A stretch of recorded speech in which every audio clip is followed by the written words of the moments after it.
जय हिंद दोस्तों, स्वागत है आपका हमारे चैनल पे। और आज है 23 जनवरी और 23 जनवरी को जो है महत्वपूर्ण खबर को हम लोग कवर करेंगे। 23 जनवरी 2024।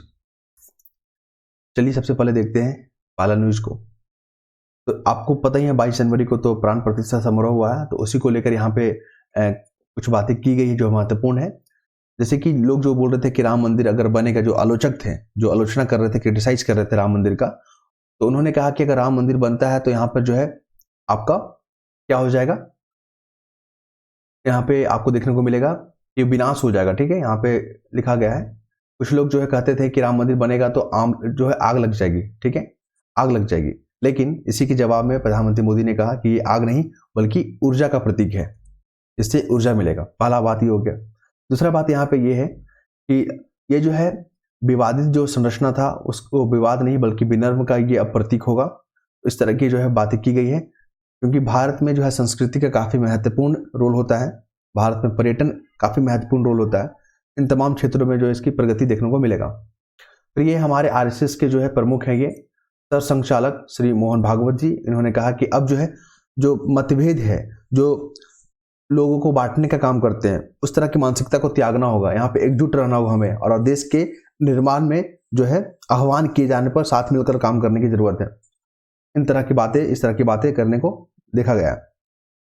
फिर हम लोग बात करेंगे अगला जो है एक नासा का जो अंतरिक्ष यान है ना, उन्हें चंद्रमा जो थर्ड चंद्रयान जो 3 लॉन्च किया गया था, और उसका जो लैंडर था उसकी जो है चित्र भेजा गया है भारत को। तो नासा ने कंफर्म किया कि भारत का जो योजना है वो जो है 100% सक्सेसफुल है। आप समझ रहे ना कि भारत की जो उपलब्धि है वो कई देशों को जो है मतलब यकीन करने में, बहुत डाइजेस्ट करने में बहुत तकलीफ हो रहा है। तो आप इस तरह से न्यूज को देख सकते हैं यहाँ पे। फिर ये है कांग्रेस के युवा नेता राहुल गांधी, ये जो शंकर देव मंदिर में प्रवेश करना चाह रहे थे और उन्हें रोक दिया गया और धरने पर बैठ गए। ये कह रहे थे कि हम मुझे दर्शन अभी करना। भैया नियम होता है कुछ, वहां पे अभी प्राण प्रतिष्ठा समारोह का जो है वहां पे उद्घाटन का वहां पे शेड्यूल बनाया गया है, क्लियर है। तो इस कारण से उनको जो अभी रोका गया है कि जब तक प्राण प्रतिष्ठा समारोह नहीं हो जाएगा आप उसके दर्शन नहीं कर सकते। जाहिर सी बात है, पूरा आम जनता वेट कर रहा है, इंतजार कर रहा है कि प्राण प्रतिष्ठा समारोह होने के बाद ही जाएंगे। तो अभी तक आप आम नागरिक ही है ना, आप यहाँ विशेष बनने का क्यों कोशिश कर रहे हैं। फिर हम लोग आगे बढ़ेंगे। अगले बार जब हम लोग मुद्दे पर जाएंगे, हमारा मुद्दा कहाँ गया, ये रहा। देखिए यहाँ पे जो है विपक्ष के लोग क्या कर रहे हैं, अभी यात्रा निकाले हैं, न्याय का यात्रा, भारत जोड़ो न्याय यात्रा। इससे पहले भारत जोड़ो यात्रा निकाले थे। तो न्याय यात्रा में इन्होंने कहा कि भारत जो है तानाशाह है, भारत की जो गवर्नमेंट है वो तानाशाह है, वो जो है लोगों की बातें नहीं सुनती है, और ये तमाम जो है मतलब ऐसी बातें कर रहे थे ताकि ये अपना पब्लिक जो है पब्लिक का यहाँ पे ध्यान खींच सके, क्लियर है। लेकिन इनको जो है जब पूरा देश जो है एक मत पर अगर आता है, एक चीज को मानता है, तो उनको भी उस पर जो है यकीन करना चाहिए। ठीक है, आप उसका विरोध नहीं करना चाहिए। इनको इनवाइट किया गया था कि आप जो है समारोह में शामिल हो। इन्होंने उसको जो क्या कर दिया, त्याग दिया नहीं, हम इन्विटेशन में जो है शामिल नहीं होंगे। ठीक है, क्योंकि भारत जो डेमोक्रेसी है, डेमोक्रेसी में क्या होता है, बहुमत के आधार पर चलना होता है, क्लियर है। जहां पे जनता जिस तरह जाएगी आपको भी उधर ही चलना होगा। फिर यहाँ पे बात करेंगे दिव्यांग जो चित्रकार हैं समेत 19 बच्चे को क्या हुआ, प्रधानमंत्री बाल पुरस्कार सम्मानित किया गया।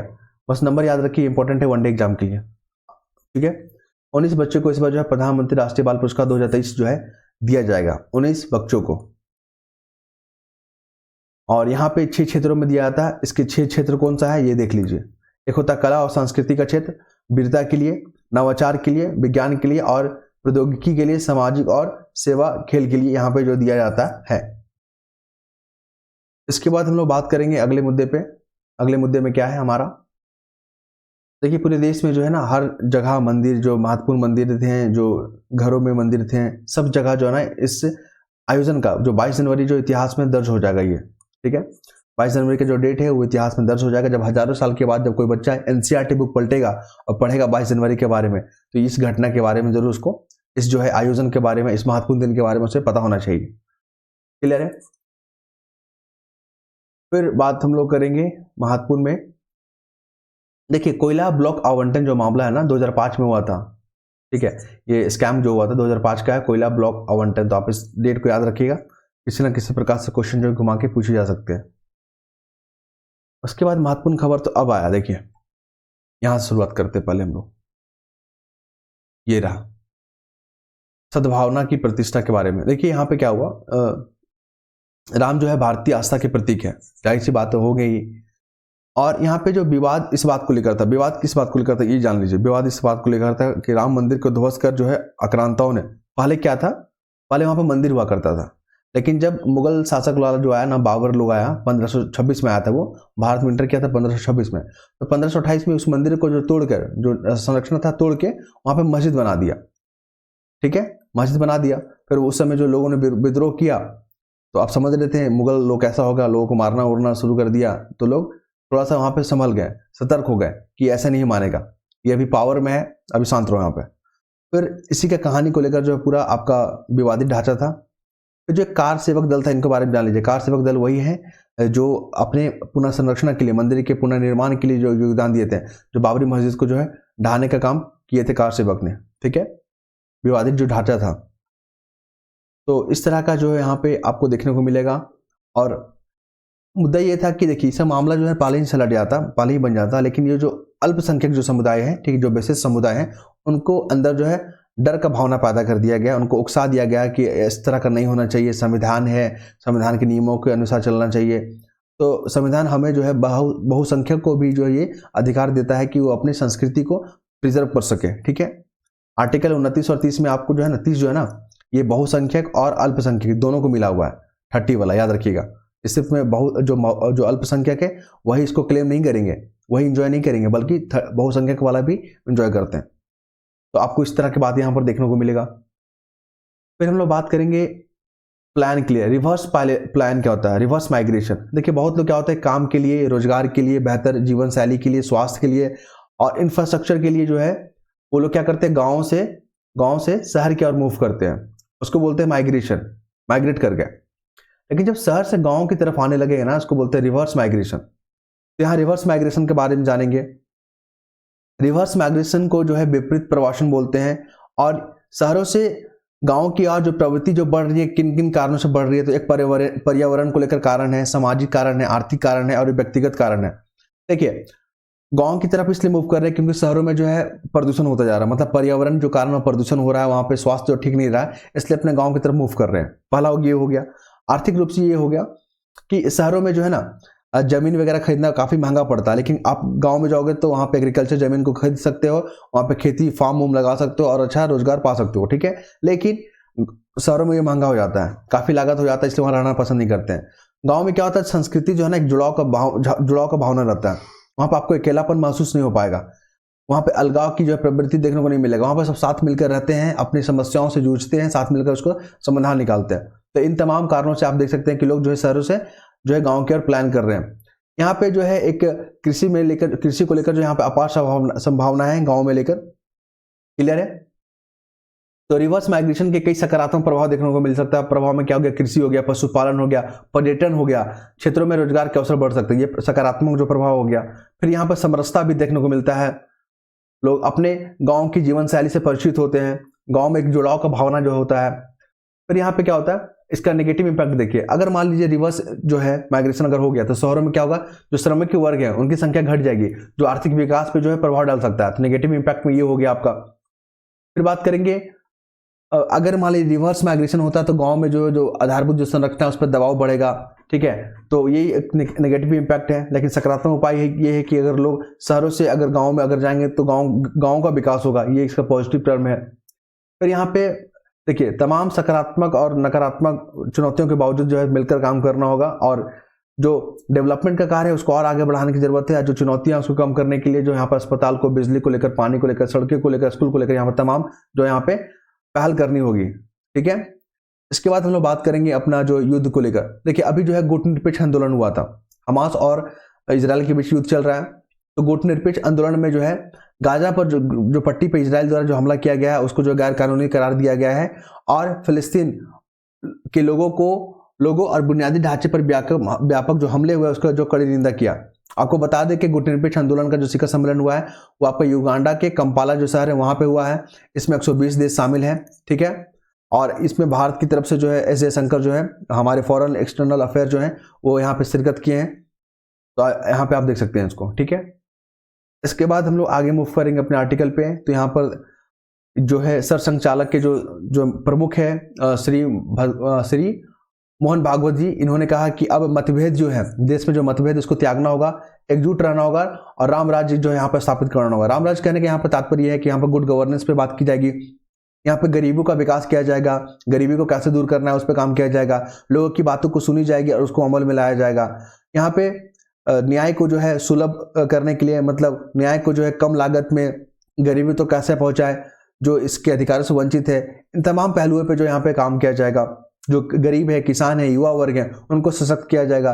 जो बेरोजगारी है उसको रोजगार देने के लिए यहाँ पे आत्मनिर्भर पर जोर दिया जाएगा। तो कुल मिलाकर जो आप यहाँ पर देख सकते हैं राम राज्य के कॉन्सेप्ट में ये सब तमाम जो है पहलू को देखा जा सकता है, ठीक है। यहाँ से इंपॉर्टेंट एक बन सकता है वीवीआई के लिए कि राम जन्म जो भूमि जो ट्रस्ट है उसके अध्यक्ष कौन है, तो अध्यक्ष नृत्य गोपाल दास जी को याद रखिएगा और उसके जो कोषाध्यक्ष हैं गोविंद देव गिरी महाराज जी। तो ये दोनों का नाम याद रखिएगा, ये जो इंपॉर्टेंट एग्जाम में पूछे जा सकते हैं। अब रही बात, देखिए जो राम मंदिर जो बना है वहां पे, इसका हिस्ट्री देखिए।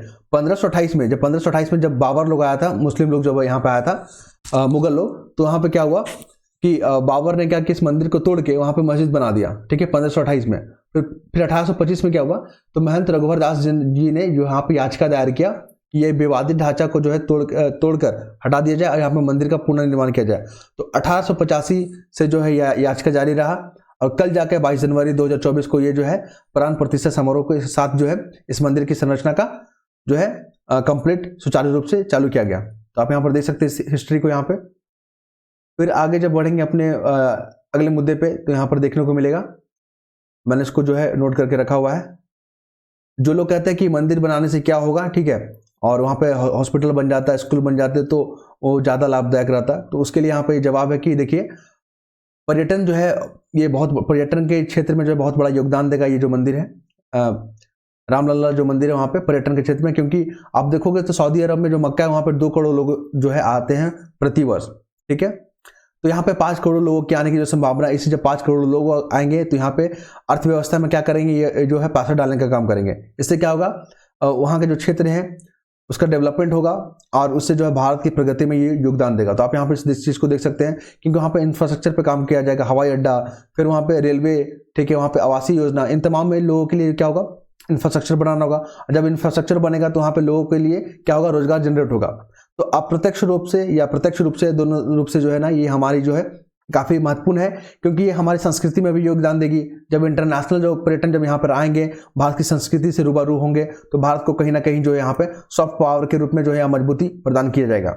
फिर हम लोग बात करेंगे बजट को लेकर। देखिए अभी आने वाले कुछ महीनों में जो बजट पेश होने को है, तो उसमें जो है गरीबों को लेकर, सामाजिक संरचनाओं को लेकर, सामाजिक योजनाओं को लेकर काफ़ी जो है बड़ा जो यहाँ पे ऐलान देखने को मिलेगा।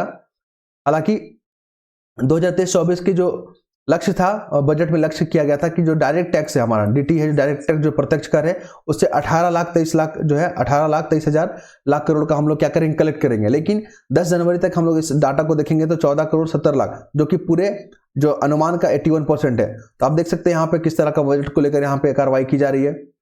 अगला मुद्दे पे हम लोग चलेंगे ग्लोबल साउथ। देखिए ग्लोबल साउथ क्या है, इस टर्म को समझिए। वीवीआई एग्जाम में पूछेगा कि ग्लोबल साउथ जो है टर्म जो देखने को मिलता है न्यूज में, आखिर वो है क्या, ग्लोबल साउथ क्या है। तो ग्लोबल साउथ में जो विकासशील देश हैं, जो अल्प विकसित देश है, उसका एक समूह है, ठीक है, जो कि पूरी तरह से डेवलप नहीं हुआ है, तो उनका समूह है। और भारत जो है ग्लोबल साउथ का जो आवाज जो है बना हुआ है, भारत जो है इसको मजबूती दिलाने के लिए भारत जो हर भरसक प्रयास कर रहा है, ठीक है। तो ग्लोबल साउथ को लेकर यहाँ पे याद रखिएगा, ये जो है अल्प विकसित और विकासशील देशों का एक समूह है जो कि पूरी तरह से विकसित नहीं हुए और वो विकसित होने के कगार पर है। फिर हम लोग बात करेंगे यहाँ पे फिलिस्तीन देश की स्थापना का रास्ता साफ होने तक इजराइल को मान्यता नहीं। ये जो है सऊदी अरब का जो है यहाँ पे विदेश मंत्री ये स्टेटमेंट दे रहे हैं, आप यहाँ पढ़ सकते हैं यहाँ पे। फिर इसके बाद बात करेंगे ताइवान। देखिए ताइवान जो है ना, चीन बोलता है कि ताइवान मेरा हिस्सा है, ठीक है, और ताइवान बोलता है कि हम जो चीन का हिस्सा नहीं है, हम स्वतंत्र देश है।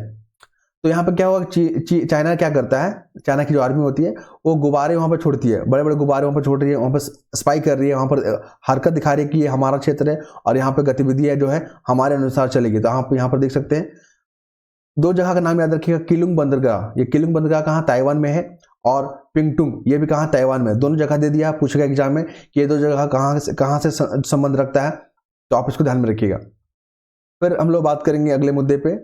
यहाँ पे देखिए हिमाचल प्रदेश में क्या हुआ कि भारत और किर्गिस्तान के बीच में जो है युद्धाभ्यास किया गया, युद्ध का अभ्यास किया गया। तो याद रखिएगा उस युद्धाभ्यास का नाम क्या है, खंजर। खंजर किसके बीच में होता है, भारत और किर्गिस्तान के बीच में। और इस बार जो है कहाँ हो रहा है, हिमाचल प्रदेश में, खंजर और किर्गिस्तान में। ये पहला युद्धाभ्यास है, वनडे एग्जाम के लिए काफी महत्वपूर्ण हो जाएगा। दूसरा देखिए भारत और मिस्र के बीच में भी युद्धाभ्यास हुआ है। ये हुआ है भारत और मिस्र के बीच में जो हुआ है युद्धाभ्यास, उसको बोलते हैं साइक्लोन 2। साइक्लोन 2 जो है युद्ध अभ्यास किसके बीच में हुआ, भारत और मिस्र के बीच में हुआ, तो ध्यान रखिएगा। फिर बेटिंग द ट्रीट जो एक प्रोग्राम है, ये जो है प्रतियोगिता प्रोग्राम है। अभी जो है 26 जनवरी को जो रिपब्लिक डे जो है ऑर्गेनाइजेशन होगा, वहां पे ऑर्गेनाइज होगा, समारोह होगा वहां पे। तो यहाँ पे एक बेटिंग द ट्रीट जो है रिट्रीट करके एक प्रोग्राम को लॉन्च किया गया है। इसमें जो है प्रतियोगिता को क्या करना है कि एक धुन पे जो है अपना वीडियो क्लिप बना के डालना है, जो भी बेहतर होगा उसको जो यहाँ पे पुरस्कार दिया जाएगा। और ये रहा स्पोर्ट्स सेक्शन में। स्पोर्ट्स सेक्शन में मुझे कुछ खास नजर नहीं आता है, ठीक है। अगर आपको कुछ अच्छा लगता है तो हमें भी बताइएगा, हम भी पढ़ेंगे। और स्पोर्ट्स सेक्शन में मुझे कुछ पसंद नहीं आता है, ठीक है। धन्यवाद।